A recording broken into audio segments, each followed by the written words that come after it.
सम्मानित अध्यक्ष डॉक्टर कुमार सप्तर्षि जी, आज के इस संवाद में गांधी और अंबेडकर के योगदान की चर्चा करने के लिए आए हुए विद्वत समाज, भाइयों और बहनों, मेरे लिए ये बहुत अलग तरह की जिम्मेदारी की बात है कि हम पिछले 90 साल से भारत के दिमाग पर छाए हुए एक बड़े सवाल की चर्चा करें।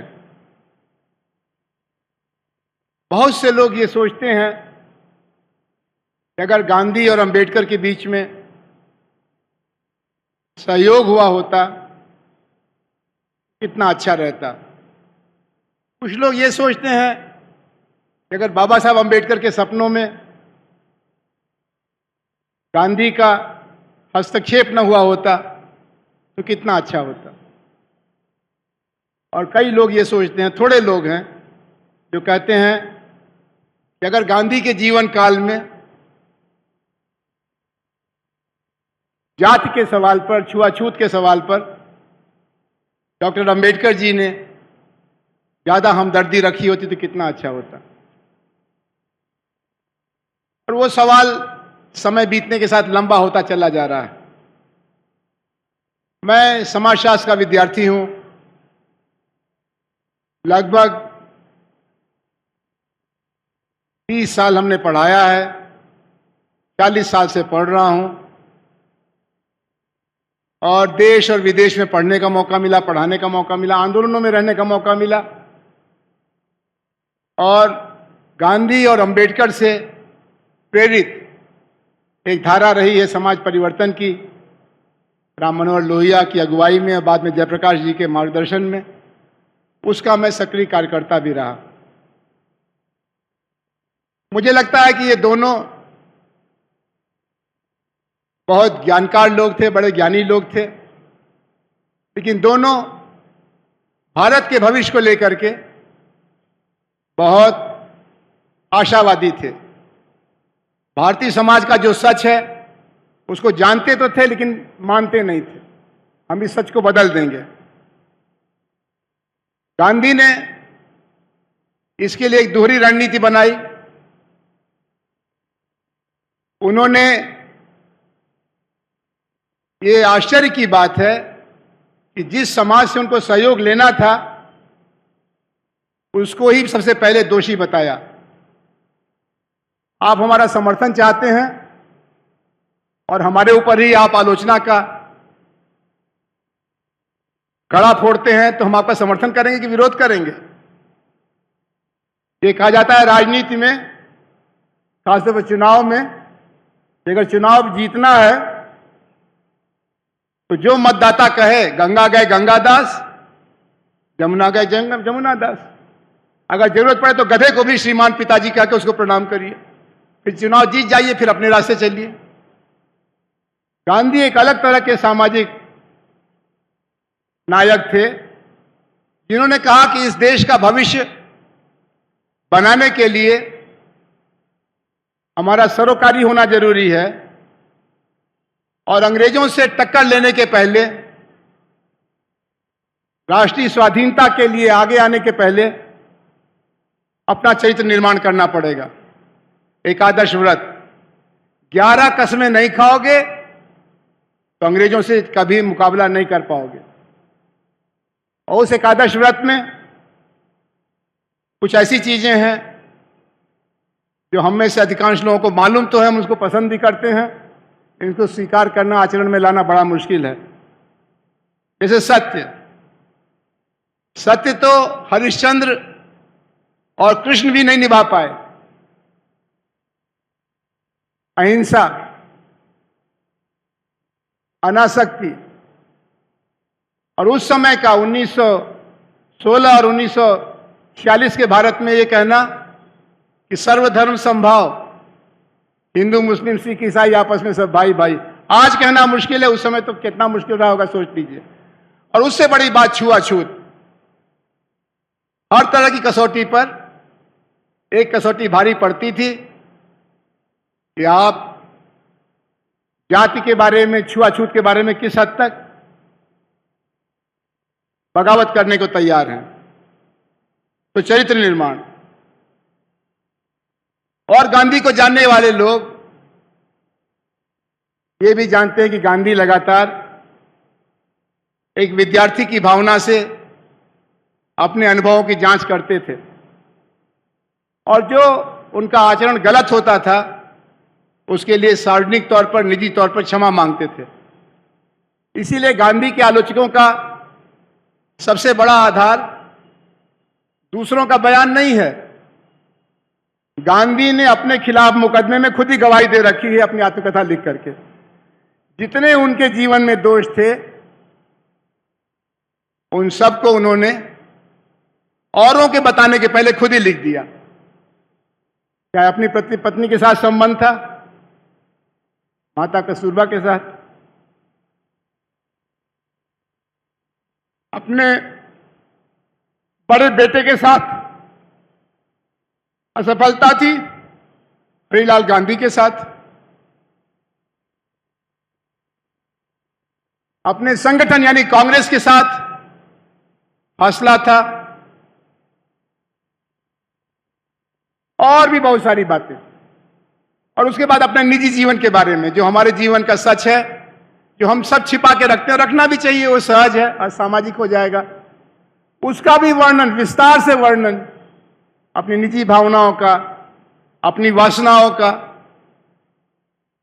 किताब में तो लिखा, सैकड़ों चिट्ठियों में भी लिख डाला। तो गांधी एक तरह से पारदर्शिता के बहुत बड़े प्रतीक हैं। अंतर्विरोधों को पहचानने वाला एक मनुष्य है जो लगातार अपने से ही लड़ रहा है, सबसे पहले अपने से लड़ रहा है, फिर बाकी लोगों का नंबर आता है। इस क्रम में गांधी का जो समाज दर्शन था, विशेष तौर पर वर्ण व्यवस्था के बारे में उनका सोच, जाति व्यवस्था के बारे में उनका सोच, और जाति और छुआछूत के समाधान के बारे में उनके उपाय, वो लगातार बदलते गए।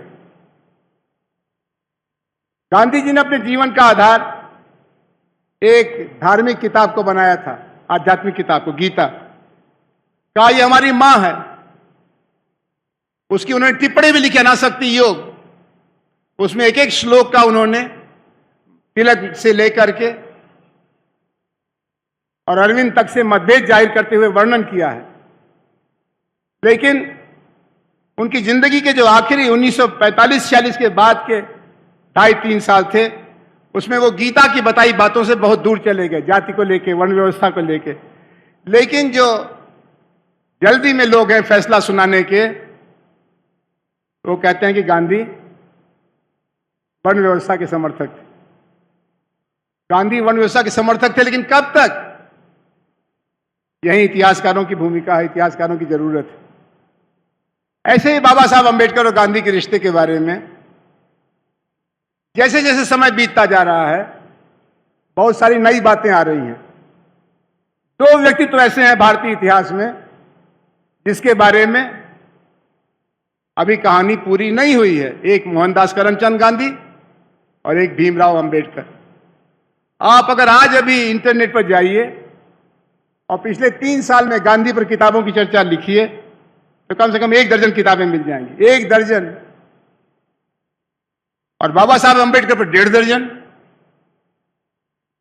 इतनी दिलचस्पी इसलिए है कि समय के प्रवाह के साथ दोनों का महत्व बढ़ता जा रहा। अपने जमाने में गांधी जितने महत्वपूर्ण थे, अपने जमाने में बाबा साहब अंबेडकर जितने महत्वपूर्ण थे, आज उससे कई गुना ज्यादा हो गए। तो उनका व्यक्तित्व बढ़ता चला जा रहा है।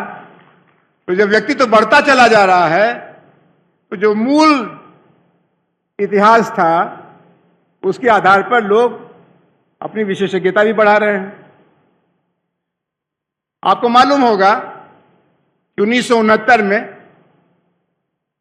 गांधी जी का जन्म शताब्दी वर्ष था। 1969 में तो जैसा चलन है, जगह जगह उनकी मूर्ति लगाई गई, सड़कों का नाम रखा गया, और कुछ विद्या केंद्रों में, विश्वविद्यालयों में गांधीयन स्टडी सेंटर भी बनाया गया। 1969 2024। अब एक किताब दी है आपने हमारे स्वागत में, Gandhi and his adversaries A critic.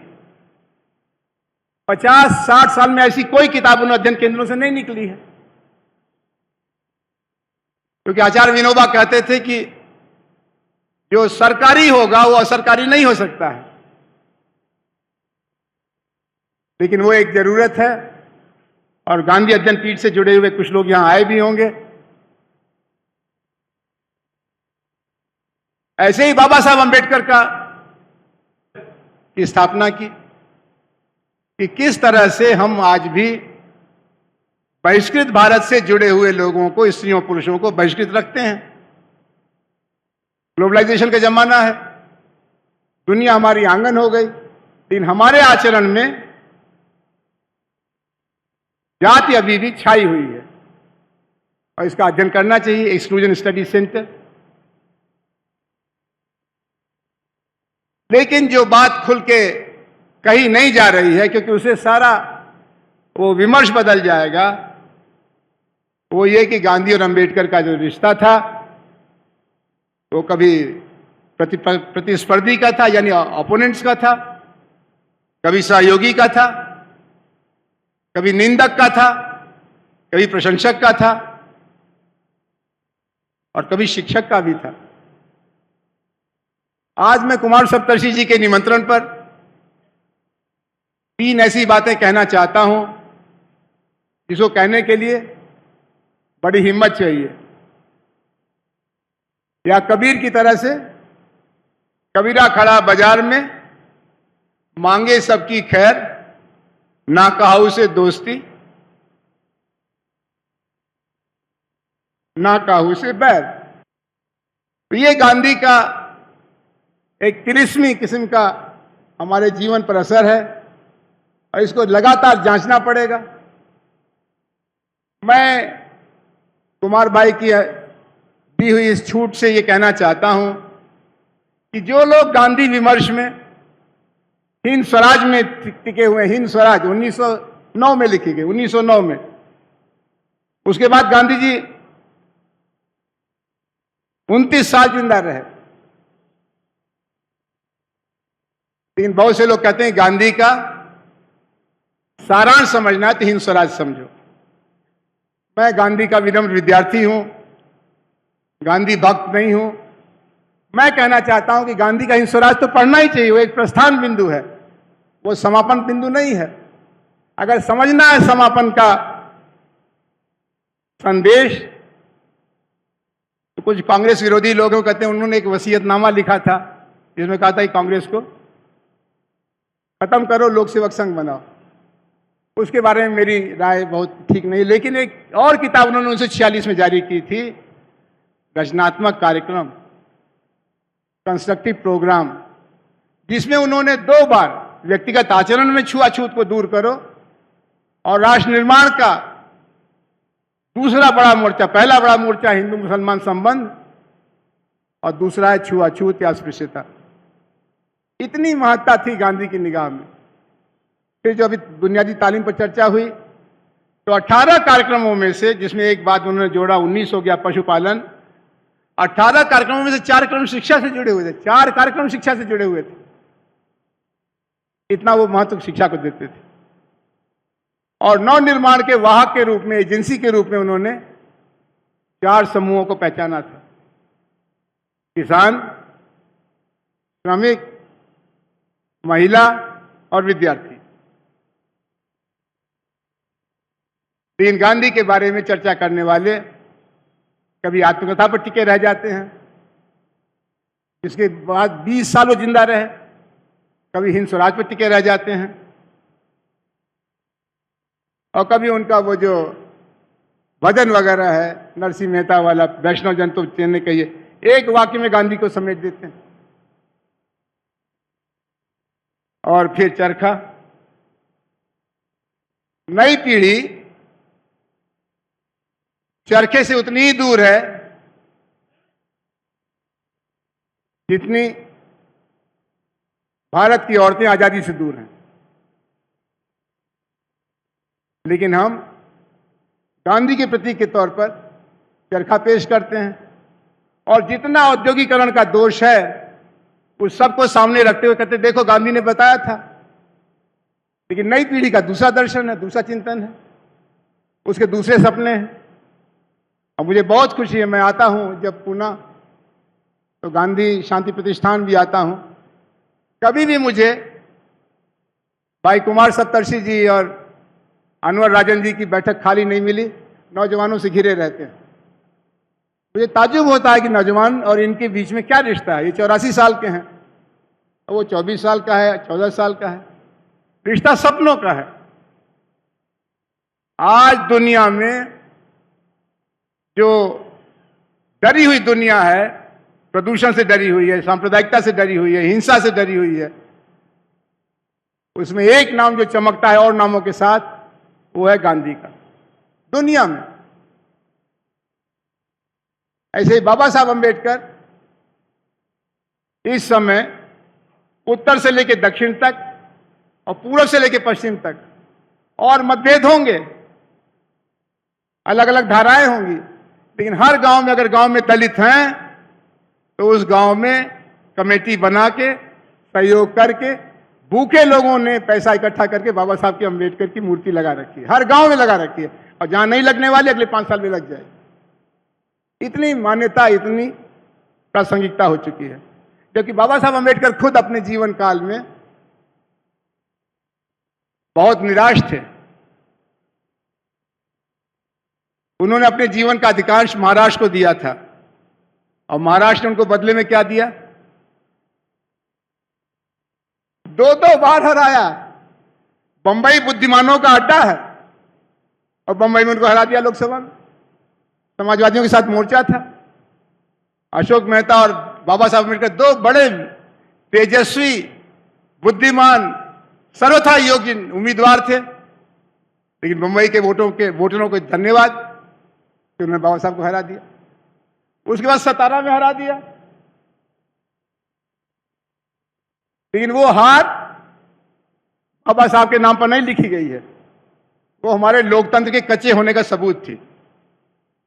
और आज अगर दोबारा कभी मौका मिले तो सतारा के लोग, बंबई के लोग 100 गुना प्रायश्चित करने को तैयार हैं, क्योंकि उन्होंने पाया कि जो वो कह रहे थे वो समय से आगे की बात थी, हम सुन नहीं पा रहे थे। तो एक तरफ गांधी के विमर्श में हमें उनका जो लचीलापन था, ग्रहणशीलता थी, नित्य नूतन होने की क्षमता थी और अपने आलोचकों से सीखने का आग्रह था, उसके नाते बाबा साहब अंबेडकर और गांधी के रिश्ते को समझना चाहिए। अगर बाबा साहब अंबेडकर न होते, अगर बाबा साहब अंबेडकर ने साहस करके गांधी की आलोचना न की होती, उनके प्रस्तावों की समीक्षा न की होती, तो गांधी जाति के सवाल पर टोलू के बैल की तरह से एक जगह घूमते रहते, नया निर्माण नहीं कर पाते। मगर उन्होंने नया निर्माण का साहस दिखाया, उसमें कुछ दूर तक जाने में सफलता भी पाई, तो उसके कारण बाबा साहब अंबेडकर थे। बाबा साहब अंबेडकर और गांधी के रिश्ते में गांधी को भारतीय आध्यात्मिक परंपरा का एक बड़ा दोष दिखाई पड़ा। गांधी को भारतीय जाति व्यवस्था का प्राण तत्व समझ में आया और कहा कि जाति के बारे में बहुत हुआ। कब से कहा जा रहा है? बुद्ध के जमाने से कहा जा रहा है, जाति क्यों नहीं है? जाति फिर पैदा कैसे हो जाती है? तो बाबा साहब ने लिखा एनिहिलेशन ऑफ कास्ट में, और गांधी ने उसको ध्यान से समझा जब उन्होंने यात्रा की पुरी से लेकर काशी तक की। ये तो जाति का मतलब विवाह से है। जब तक विवाह सजातीय होते रहेंगे आप जाति का कुछ बिगाड़ ही नहीं सकते। और जैसे अंतरजातीय विवाह हो गया फिर आप एक दूसरी दुनिया में चले जाएंगे। जाति वाले चाह करके भी आपको नहीं ला सकते, क्योंकि आपने उस जाति के चक्र को तोड़ दिया। इन अंतरजातीय विवाह करने का फैसला कितना कठिन होता है। यहाँ कई लोग होंगे जिन्होंने अंतरजातीय विवाह किया होगा, और उसके आगे अगर अंतर सांप्रदायिक विवाह किया तब तो और भी कहते करेला नीम पर चढ़ गया।